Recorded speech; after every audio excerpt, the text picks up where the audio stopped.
Welcome to the Coffee with Karen podcast, a weekly chat show discussing everything from holistic health to current affairs from a mental, physical, and spiritual perspective. Get your weekly cup of positivity with a sprinkling of woo-woo. So, welcome to the show. Today's Tuesday. This is going out live on Mintwave Radio. You can simply ask Alexa if you have enabled the skill for Mintwave Radio first. If it's via podcast, go to the website above, mintwave-radio.com. You can see the schedule for the week for all the podcasts that are in our network, not just mine.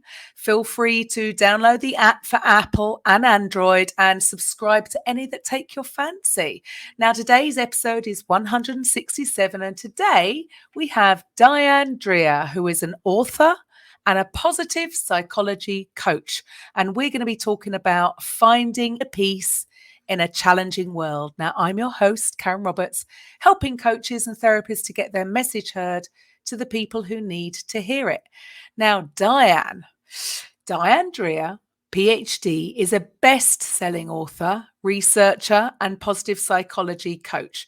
She has a PhD in Renaissance literature from UCLA, a master's degree in counseling, and professional certified coaching credential from the International Coaching Federation. Her books, The Tao of Inner Peace, The Tao of Personal Leadership, The Tao of Womanhood, Inner Gardening, and Your Personal Renaissance, have been translated into 10 languages. And her work has been featured in media outlets including USA Today, Entrepreneur, Redbook, Glamour, Cosmopolitan, Science of Mind, radio and TV, talk shows, podcasts, webinars, and websites on leadership and personal growth.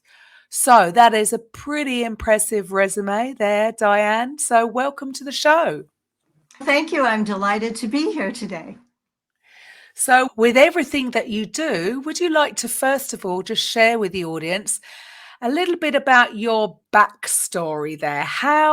What made you make the decisions to go and get all these amazing credentials and take this path? Probably a number of things. My father was in the Air Force, and so when I was growing up, we moved all the time. So I got to explore the world. And when I was 10 years old, I became fascinated with the wisdom of the East. We'd lived in the United States, continental United States, the Midwest, the West Coast. And all of a sudden, I found myself in the Philippine Islands and Clark Air Force Base, where mango and papaya trees grew in our yard, and our windows were made out of seashells. Imagine that. Okay. And my father brought back all this art from Tokyo, from Taiwan, Chinese art, Japanese art, which had this incredible beauty to it because they don't fill up the whole screen with drawings, paintings, whatever. There's this sense of empty space, or yohaku, the Japanese term, which is a balance of yin with the yang of what is actively presently there. So I tried to do Chinese brush painting, and I tried to do Chinese calligraphy as a 10-year-old, and wanted to learn more and more about this different way of seeing the world. Because in the West, we're very yang. The Tao talks about yin and yang, the two polarities of existence, the dark and the light, action and contemplation. In the West, we're very yang, very action-oriented. We pack our days with activities, and that's made us very productive in many ways. But it's also created a lot of stress for a lot of people because we don't know how to take yin, time to walk around in nature, time to take a deep breath between activities, time to meditate, time to listen to our hearts, our bodies, and our souls. So to combine yin and yang, I started meditating when I was in college, and in earnest, since I could think about these things more as a college student than a 10-year-old, I started studying Eastern philosophy and reading the Tao Te Ching and realizing that we are more creative when we're in touch with our hearts, when we give ourselves yin time. We can be productive and do a lot of things very mindlessly in many cases when we're not in balance. So what I love about the Tao Te Ching is the overarching lesson of balance, which I think we all need and which has been my mainstay. So I'll do a lot of action, but I listen to my intuition, my heart, my inner guidance to help me navigate to the next level, to have mindful instead of mindless action. And I'm only human, so I sometimes get totally distracted and then have to go back and say, what's going on here? I'm feeling stressed. I need yin time. I think that what you just said there, that is massive because, yeah, like you say, we are living in a very action-oriented world. And many can actually have feelings of guilt if they are having some yin time, taking some personal time out for self-care or to just simply be, which then completely ruins the whole point of having that time out if they're feeling guilty about doing it.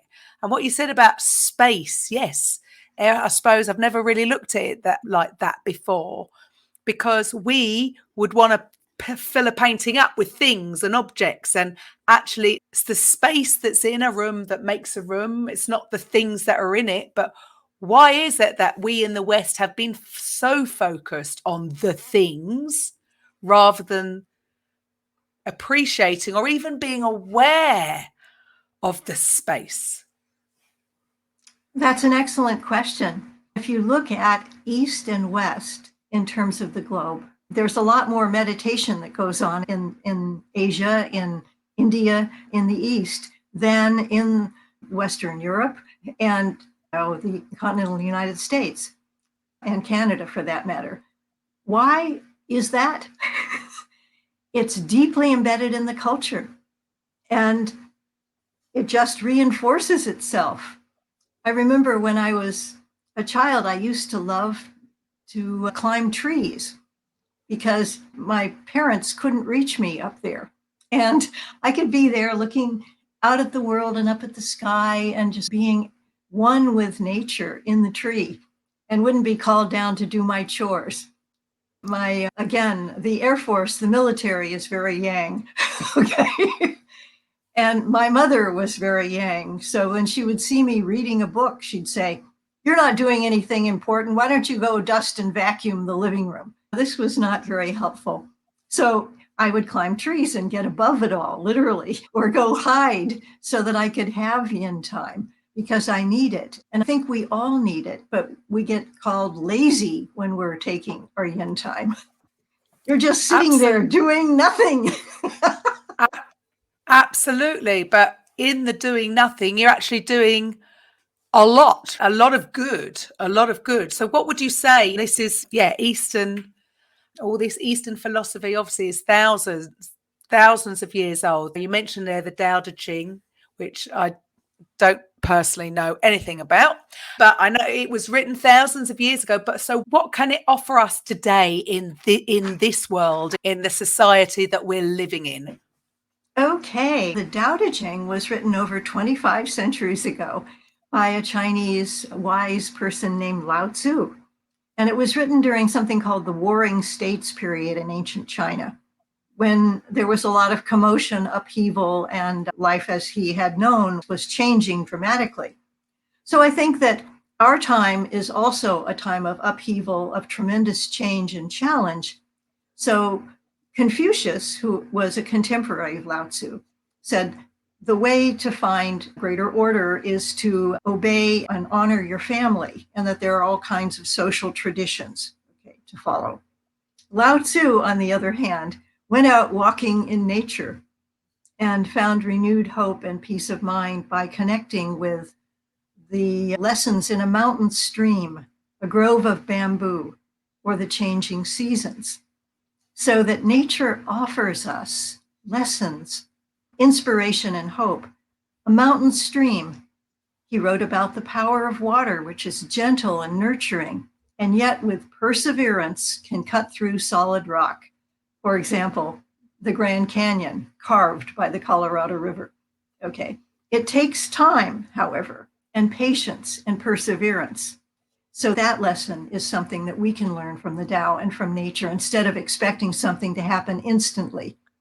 I used to laugh at myself because I would be impatient waiting for a baked potato to cook in the microwave oven. Oh, it's taking so long, whereas it would take an hour to cook in a regular oven. Okay, bamboo, another lesson of the Tao, that there are many ways of being strong. And we in the West see pretty limited ways of being strong, being tough and standing our ground, as it were. Bamboo is strong because it bends with the wind so it doesn't break.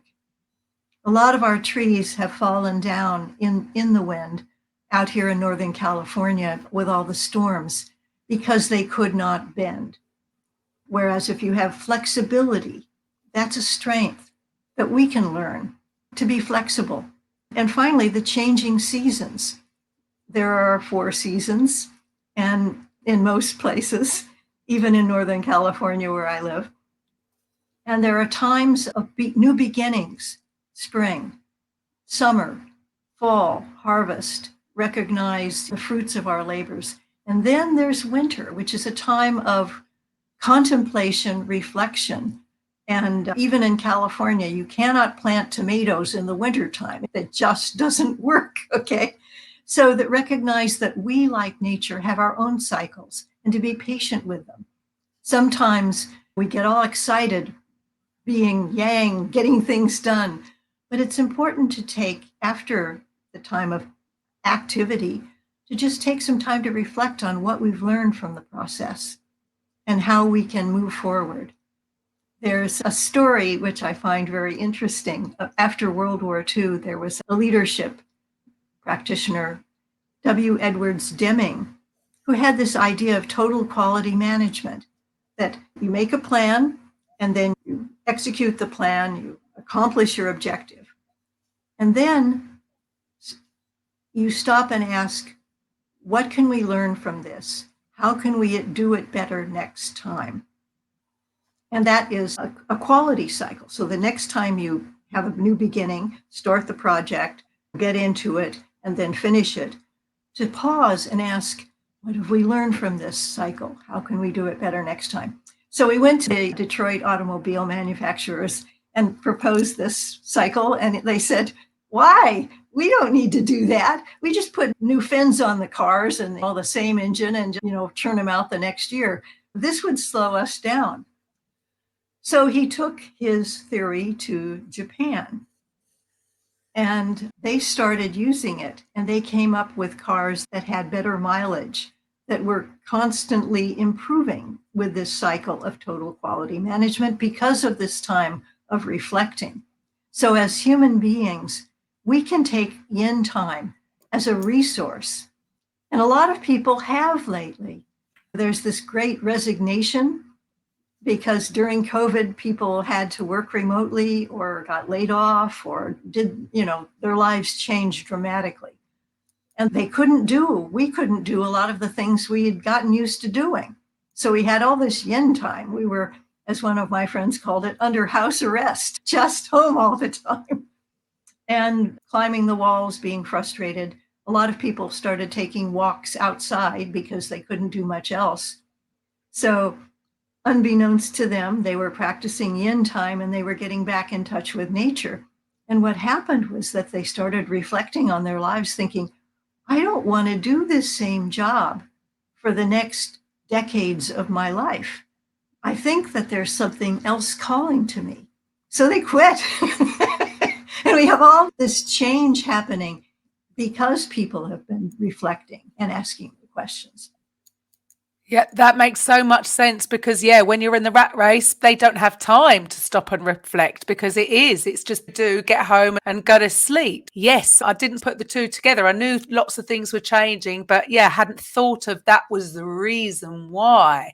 Yes, it's time to reflect and time to realize that, maybe all that doing, and actually I quite like being at home and having more time with my family or having more time, although it worked the other way as well. I was about climbing the walls personally, but definitely I wouldn't be doing what I'm doing now if it wasn't for the lockdown. So in a weird twist of it, it's almost if that awful thing hadn't happened, I wouldn't be doing this because it made me reflect. And this whole show really came out from it. So it's interesting, isn't it? That, yeah, when you actually take time and to listen, like you said, go within and listen to your intuitive voice that knows what is best for you. It only knows the good. And it was once I started listening to that. And I suppose that the word that comes to mind when you're talking about that is actually my favorite word, Kaizen, just constantly improving. You don't have to have all the answers. I certainly don't. I still don't. Obviously, I didn't have the answers when I started this whole show. I didn't know what I was doing. I had no clue.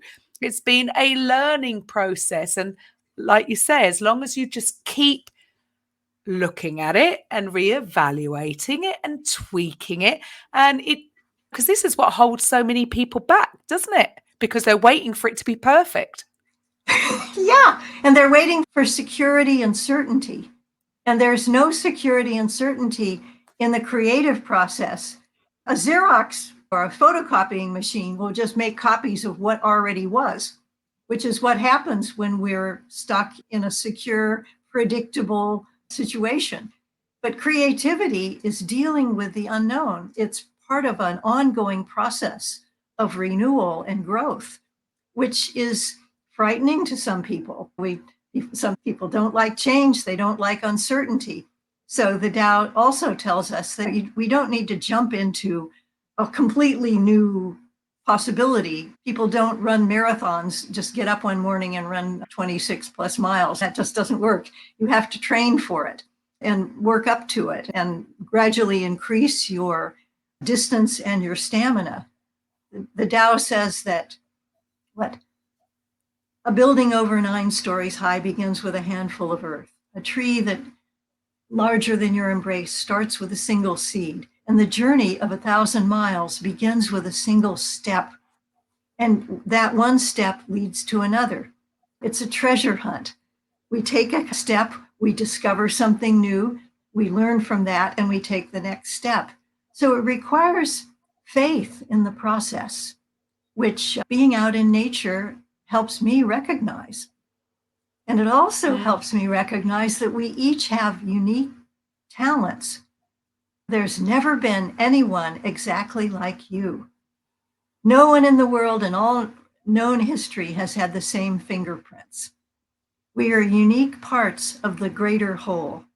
And like the plants in my garden, we're all different, and our differences, our diversity, we're all part of the pattern, and we're called by our hearts and souls to come forward, to bring forward our own unique contribution, as you're doing, which no one has done exactly the same way you're doing it.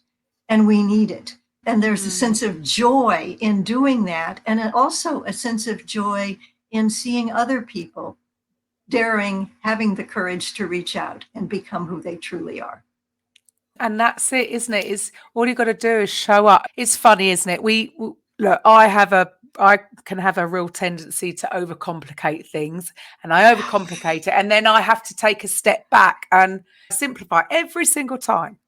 And you look in nature, and nothing's resisting growth, are they? They're not forcing, or maybe some ivy or some of the weeds might look like they're trying to force things. Everything in nature, joking aside, everything in nature it doesn't fight to survive, does it? It's all effortless, and it all has its different time frames. And yeah, we live in this, I want it now. And we forget that there are, like you said, the seasons. Love that. Yeah, there's a season for sowing, there's a season for reaping. So you can't have it now, even though we've got Deliveroo and Justies that can deliver our food now, which is the worst thing that ever should have been able to be invented, I think, because we're so impatient now, aren't we? We're reinforced by our culture for wanting instant gratification. which kind of reduces us to the emotional level of a 2-year-old. I want it now. True. Very true. Very true. Okay, now I'm starting to. So I'd never heard this book, but Lao Tzu, yes, okay, I've seen many quotes. So this all comes, I didn't realize that all this comes from these books. Yeah, this book is 81 little poems that Lao Tzu wrote many years ago, obviously, by observing the wisdom of nature, by seeing yin and yang and how they work together. And another issue that in the West, we tend to see either or, all or nothing, win or lose. Okay. So this is really sad because it reduces all of the multiple possibilities of life to only 2 alternatives. It's either all or nothing, win or lose. And the Tao says, no, the Tao is one, and from one come yin and yang, sunlight and shadow, the forms of all creation. So that yin and yang working together are part of the creative process.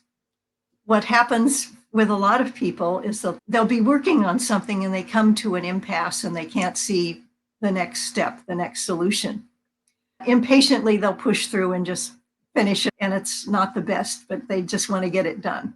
Or with the wisdom of Tao, they'll say, okay, I need to take a break. My colleague, Shu Park Chan, who was the chair of the engineering department at Santa Clara University for many years, would be working on an engineering problem. And he'd come to a point of diminishing returns. He would be stuck. So he'd go and do Chinese brush painting, which was beautiful. And then he'd come back, and guess what? He could see the next step because he had taken a creative yin break. A lot of people will sleep on it if they can't think of something, and then they wake up the next morning with the next step, with the solution. So to use yin and yang as part of a larger process of creativity is wonderful. And to use yin and yang as part of a process of conflict resolution is something that we on this planet need to learn more of before we destroy the life on this planet. That it's not all or nothing. It's not right or wrong. It's both everything and. in between. Yeah, Everything in between.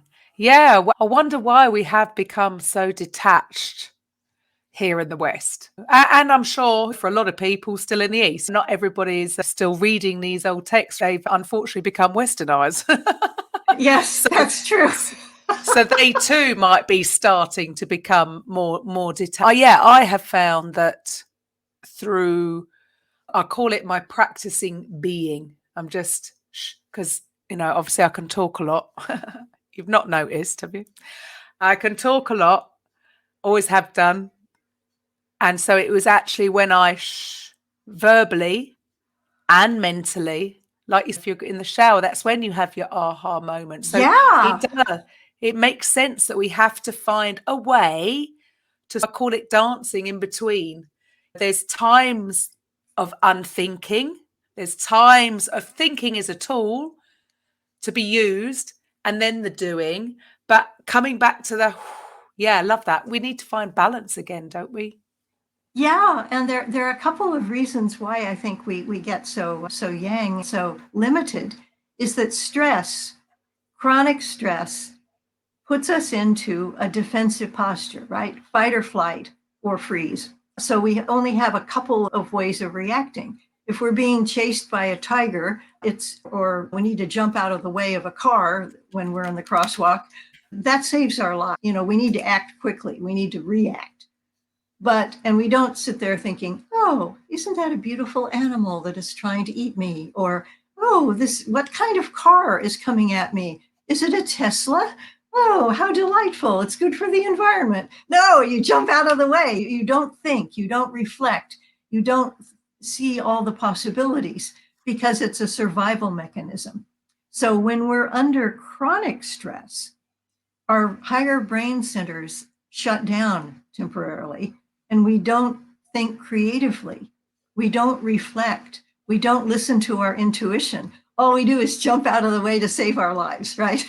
So when we're really yang, busy, busy, busy all the time, what does that do to us? I think it puts us into a state of chronic stress where we become very narrowly focused, very reactive, and defensive. We see someone who looks different and all of a sudden react with fear instead of saying, oh, that's interesting. Where is this person from? Yeah, we've stopped being curious, haven't we? And go straight into judgment. Yes, because judgment saves our lives when we're threatened, when we're in survival mode. But we're not always in survival mode. There are no saber-toothed tigers, are there? Not in my neighborhood, no. Not me. Haven't seen one round here. And so what can we learn by being curious, which is what the Tao inspires us to do, to look at nature, to look around us, to look within us, and to ask questions. What's this telling me? What can I learn from this? And to pause and take a deep breath before we act so that we don't just mindlessly react. It takes practice. Yeah. And it takes being aware. The Tao has, again, two polarities, awareness and action. If we are acting without being aware of what we're doing, we're not acting very wisely. And if we're simply sitting and being aware all the time and not acting, well, nothing gets done. So we need both. And there's the thing, isn't there? That there, I think, where and I get it, the self-development or sort of arena has really sprung up from all this when they started talking about the law of attraction and your thoughts become things or your thoughts manifest. And I feel that many misinterpreted that as though all I've got to do is sit here and ask the universe for this thing and it's going to come to me. And yet, like you've just said there's two parts to this. We're not saying no action. We're saying take the action when you have had that period of no thinking, practicing being, just being still, and then go and do. And I really think that so many people they've just misinterpreted, as I did. I admit, I thought it was all about my thoughts. I've got to control my thoughts somehow. And it's thoughts. Yeah, my thoughts will turn into things. And I missed the point. So it's not that it was written wrong. It was my personal interpretation of it. And actually, it's the actual unthinking was just as important as the thinking. Again, it's all this sort of ego. We have been brought up that we have got to do so much. So the ego mind needs to take over. I've got to remember, I've got to think about this. And then I've got to plan this. And then I've got to, this exhausting because you're not balancing it out with the yin. And it's, I've not mastered it. I've only just sussed it, I would say, in the last year. I think, oh my goodness, I've been getting it all wrong. Yeah, it's because of our culture. We figure, okay, I just need to do something, boom, and I'll get what I want. And the universe does not deliver our dreams fully realized to us like DoorDash does. You order food and it comes. Now, that's not the way it works. We have to do something too. We're part of the process. We're not just putting our order in and getting it delivered, because although that's what a lot of these philosophies teach, and then people get really frustrated because they've been visualizing and they've been thinking, and they think there's something wrong with my mind, and then they start feeling guilty. I've done something wrong. I'm not thinking correctly. That thinking and visualizing is part of a process to develop our awareness so that we see what the next step is. And we're in touch with our intuition or perhaps some higher guidance. When I was a college student, my parents told me they couldn't afford to send me to UCLA. So I went to Riverside, which was just a few miles down the road from where they lived, my father was transferred to Norton Air Force Base in Southern California. And I wanted to have the whole college experience. I wanted to live in the dorms. I wanted to be able to meet new people and do new things.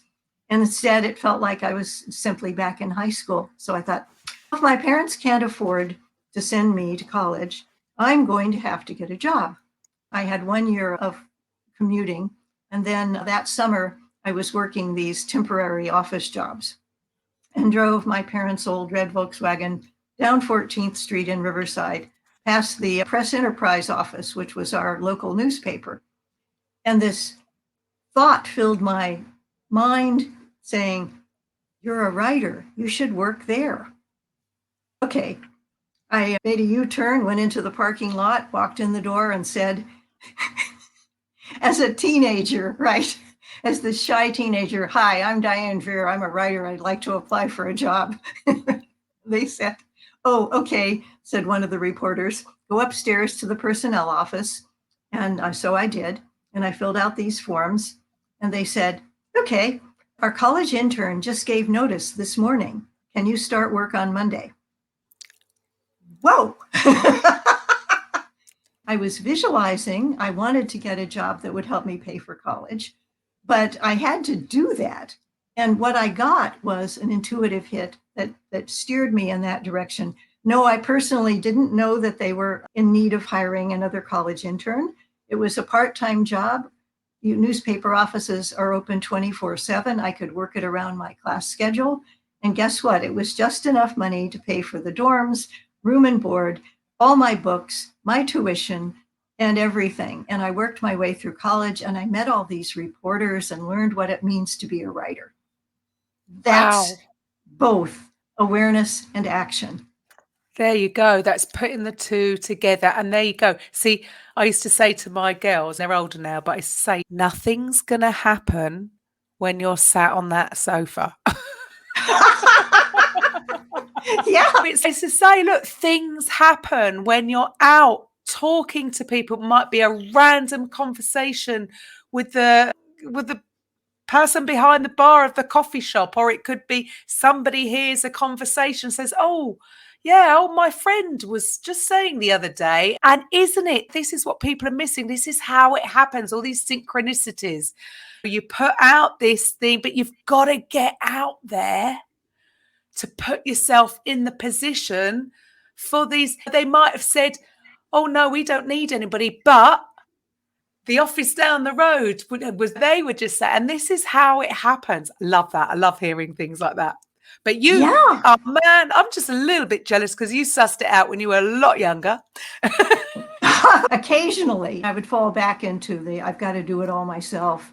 But when we have the awareness, we recognize opportunities that we wouldn't see without that awareness, because we'd be, again, into a very limited mindset, all or nothing.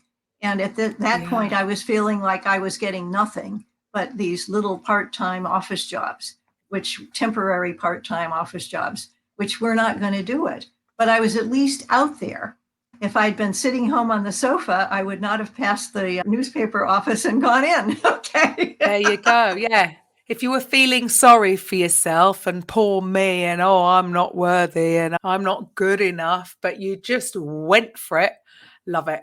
Love it. Yeah. Love it. We have to go for it. Our egos, which I don't think that a lot of animals have the same kind of ego that we do. I've never seen my dog doing obsessive planning or feeling an inferiority. She's just present right now. But our egos can be very useful. They do help us plan and learn things from experience. But they can also make us feel separate. And we're not separate from the larger reality. The Tao says that everything is energy, and we're part of that energy. And we can tune into it and get guidance from our intuition or from some higher source. But again, to recognize that there's something beyond our ego is really important. I know my ego, whenever things are not working, it's always, every single time, me that was in my way. My ego. Your ego stops you from It's funny because you can, when you can recognize it, and you can step back and you can see what you were doing. I think, oh my goodness, that was silly of me, wasn't it? You can see what was happening. Not that I'm sure it will still happen again. I'm not saying I'm past it all, but like you say, when you're aware, and then, I have to remind myself, I get complacent with stuff and then think, oh, maybe it's time I spent a little bit more time in the mornings on my inner world, actually, to have a bigger effect on the outer world. But you can only know that. You might hear this, so listeners, you can hear Diane sharing this, and it's beautifully explained, but it's only in the doing then you will have your own inner knowing that how true this is. It's only through the experience of it, isn't it? I'd love to get it right every day, all day, every day, but I don't at all. Funnily enough, when I do have that little reminder, come on, Karen, the next day things will just flow so easily. And you think, Karen, just keep going. Yeah, it's like we're on different channels, and the ego channel cannot bring us inspiration. It brings us a lot of inner critic stuff, telling us what we can't do or what we did wrong last time, and it's trying to protect us from failure, but it also protects us from creativity and success because it keeps us in a secure place, and we don't grow that way. And nothing in nature is static. Everything is dynamic. It's always growing. It's always evolving. I think that being aware of nature, back to the Tao Te Ching, can really help us transcend our egos and see that we're part of a larger pattern. There's research done at Berkeley by Dacher Keltner on the state of awe that we get into when we're looking at a sunset or up at these tall eucalyptus trees on campus. He had students looking up at the trees or looking up at a big classroom building. And yes, it's no surprise that the students who looked at the trees felt a sense of wonder and awe. And the students who were just looking up at a building said, okay. But what also happened is that they had this little experiment where the experimenter dropped a box of pencils, and the students who'd experienced awe looking at the trees helped pick them up much more than the other students did. Because feeling that we're part of something larger than ourselves, feeling a sense of awe and connection with the wonder and the beauty and grandeur of nature makes us more altruistic, makes us feel connected to the people around us too. So that we need a connection with nature, which can heal us on many levels and help us overcome being stuck and limited in our awareness. Because it's all unnecessary. Yeah. It's so unnecessary. We don't need to stay stuck. It's all temporary. So how can the listeners use the Tao principle? I still want to say Tao. Got the Tao principles to deal with anxiety and find greater peace of mind. One way is there are two practices throughout the Tao Te Ching. One is to get back in touch with nature, as we were discussing, because nature can heal us on many levels. Just taking a walk outside has been shown to relieve depression and anxiety in experiments, okay? In fact, there was research done in a Philadelphia hospital years ago where there were patients recovering from abdominal surgery. They had the same surgery, the same doctors, the same hospital food, the same nurses, et cetera, except that some of the patients on one side of the hallway looked out at a view of trees outside their window, and the other patients looked out at brick walls outside their window. Guess what? The patients who had the view of trees suffered from fewer complications, needed less pain medication, and were discharged earlier than the other patients. And the only difference was that they could look out at the window and see trees growing outside. There's something affirmative about being in touch with nature that makes us, that heals us physically and emotionally, for sure, 100%. From anxiety. Yeah. 100%. Just because we can't see it, we can't see the energy coming from there's some stuff going on that we can't see. And so we say it's irrelevant whether it's a brick wall or trees. That just proves that there's frequency, there's energy. It's just, of course, I think most people even logically could think, yeah, that would make sense. It's going to make you feel good. And in the making you feel good, that's going to have a positive effect on your health and well-being. Yeah, because a lot of our anxiety is because we feel powerless. We feel like we're helpless and hopeless. And somehow feeling connected to this power greater than we are, whether it's the power of nature or in meditation, a sense of being connected to a power greater than we are, that can relieve anxiety. Being connected, the Tao affirms throughout that we're connected. We're not separate little egos feeling helpless and hopeless and thinking we've got to do it all ourselves. Our Western culture emphasizes individualism. And to some degree, that's good. But we don't do anything by ourselves. I haven't made any of my clothes. I do grow a lot of my vegetables, but I didn't make my coffee this morning. I made my coffee, but I didn't grow the coffee beans. I'm connected to all the people and all the nature that created these gifts for me to enjoy every day and to sustain me. And I hope that what I give out reaches other people because we are all connected. And when we're connected, we don't feel helpless. We've got support. We're part of a supportive community of nature, of other people, of spirit, of energy, which is what we are. And so why there are so many people that are feeling lonely and isolated and stressed. So actually the Tao would help deal with all these issues if they were to maybe just question it, look into it. Yeah. And again, combine awareness with positive action. The Tao says the Tao person creates harmony, reaching out from the heart to build community. And one of the things that's happened, as you just said, is that we have an epidemic of loneliness in our world. And loneliness is very bad for our health.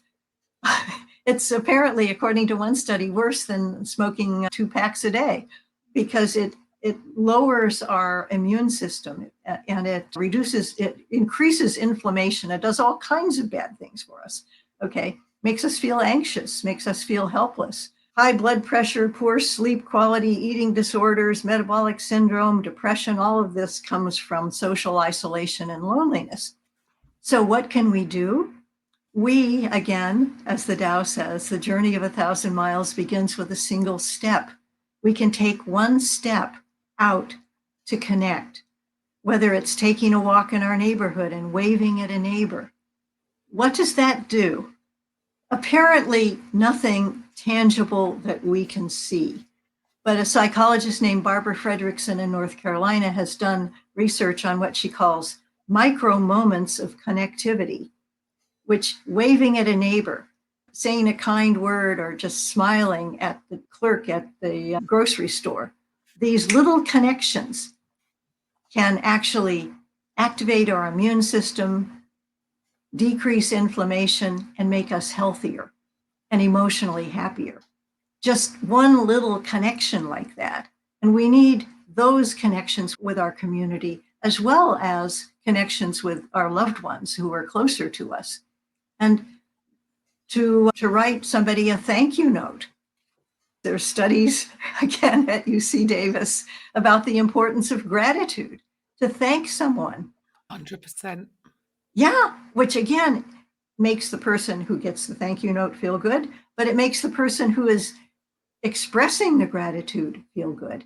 And there's even a gratitude practice that if we write down 3 things we're grateful for each day, that makes us healthier, happier, and more successful because we feel that we're connected to support, emotional, spiritual support from the people we care about. So we can do some little things. And again, one little step leads to another. we need to rebuild community because over COVID, we've lost a lot of it. Oh, yeah, couldn't agree with you more. And all these tips, guess what? They're free. They don't cost a penny. So, what about the Dow principles with regards to resolving personal conflicts? Okay, yin and yang, both and. When people get into conflict, very often they get stressed because it's not fun to be in conflict. And it's not a situation that really leads to peace of mind. So we're stressed. And when we're stressed, we tend to see things as, guess what? All or nothing, either or, win or lose. I had another experience when I was in college, which is an excellent example that I write about in my book.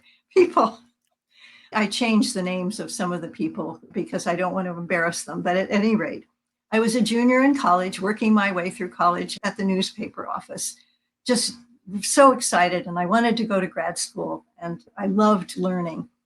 And also, the first great love of my life, my boyfriend in college, was a senior, and he was graduating. It was spring, I think it was May, and we were standing outside under the stars, and on a romantic evening, he proposed to me. And of course, I said yes. And his next statement was, "Good. Now we've gotten that resolved. You'll drop out of school and work so that I can go to grad school." And I said, "Why can't we both go to grad school?" And he looked at me and said, "You're being selfish." And he broke up with me. So I got one night, a proposal and a breakup. This was shocking. And he didn't understand that there are other ways. It doesn't necessarily mean that the woman needs to work so that the man can go to grad school. We could have gotten graduate fellowships. We could have gotten jobs. He could have worked for a year and saved his money, and we could have gone to grad school at the same time. But he couldn't see anything other than it's either this, all or nothing. So we got nothing. That was the end of our relationship. Crazy. Yeah, because again, there are other possibilities. I have this little story that I tell about in my workshops about a group of people going up to a cabin in the mountain for a weekend retreat. And they stop at the bottom of the mountain at a grocery store to get all the food they're going to need. And then people have brought their favorite recipes. Okay, and they get up to the cabin and they're making dinner that night. And one person is going to be making lemon chicken, and another person is going to be making lemon poppy seed cake for dessert. And they realize there's only one lemon, and they both need a lemon for their recipe. So what do? We can have an all or nothing, either or, win or lose. They can fight over the lemon, and one person has the lemon in the recipe and it's good, and the other person's recipe falls flat because it doesn't have that lemon. Or they can cut the lemon in half and compromise, which is what a lot of people do in conflict. And so either they each have half a lemon and their recipes are half as good as they would have been, or else they can say, "What do you need?" and listen to each other. And it so happens that the person who's making the cake needs the lemon zest, which is the skin of the lemon scraped off. And the person who's making the lemon chicken needs the lemon juice. So they look at each other. One person scrapes off the skin of the lemon, hands the lemon to the other person, and they both win. Because a lot of the time, it's not either or, it's not half compromise. It's listening to each other and finding out, what do you really need? And maybe what they need is a different part of the lemon and they can both benefit. So conflict resolution, both and, to do something that relieves our stress, which I usually take a deep breath into my center. And sometimes I need to take 3 deep breaths because it's very stressful. That cuts the stress reaction. Then we can think more clearly and listen to the other person and tell the other person, what I need, this is what you need. How can we make this happen together? And very often there is a both and solution. A win-win. They look for the win-win. So lovely speaking to you today, Diane. So what would you like the listeners to really take away from this Tao of Inner Peace? Oh my gosh. To be able to recognize that we have an incredible capacity for creativity within us, and to connect with the inspiration of nature, the wisdom of the Tao, the resources that we have within and around us. And when we're feeling anxious, when we're feeling confused, to realize, okay, what can I do to get centered, and to ask, what's the next step? To combine awareness and action and realize that the journey of 1,000 miles begins with a single step. And as we each take that step, we can all move forward toward a better world together. Oh man, that's beautiful. That's got to be the author in you. Oh my goodness, yeah. There you go. And man, we complicate things. So, look, for the listeners, if they can't see your information down here, what is it that you're really doing? I know you're an author, but you're a positive psychology. I can't even say it. Positive psychology coach as well. What is it that you are looking for? Are you looking for to help certain people? What is it that you need? Okay, what I do as a coach and as an author is follow my calling, which is to help other people find the power within them, their own calling. And I use positive psychology research. There's a viacharacter.org free survey that people can take that shows what their top character strengths are. And research has shown that when we use our strengths, guess what? We're healthier, happier, and more successful than we're going against the grain. That's part of nature. And so I do that in my writing, in my workshops, in my coaching, because it's exciting to help share the light on many levels. Brilliant. So how do they get in touch? So if they can't see your website, how do they get hold of you, Diane? Okay, my website's pretty easy to find. It's www.dianedreher.com, DianeDreher, again. And I also have Your Personal Renaissance, my blog for Psychology Today, which has a lot of stories about how to maximize our human creativity in this life. And I welcome people to come to my website. There's a contact link. They can sign up for my newsletter at dianedreher.com, and they can communicate with me. They can send me an email on the contact link there too. Fantastic. There you go. I learned a lot. I've heard of Lao Tzu. I best look into that book. It's obviously a lot of the things we have learned over the years have come from that book. A lot of the sort of, because Lao Tzu, I've heard many a different quote from Lao Tzu, but I didn't realize it was from this book. So there you go. I've learned a lot. I hope the listeners have learned a lot. And thank you so much for your time today, Diane. Thank you. It's been a pleasure. And you are living the Tao, Karen. Oh, bless you. Bless you.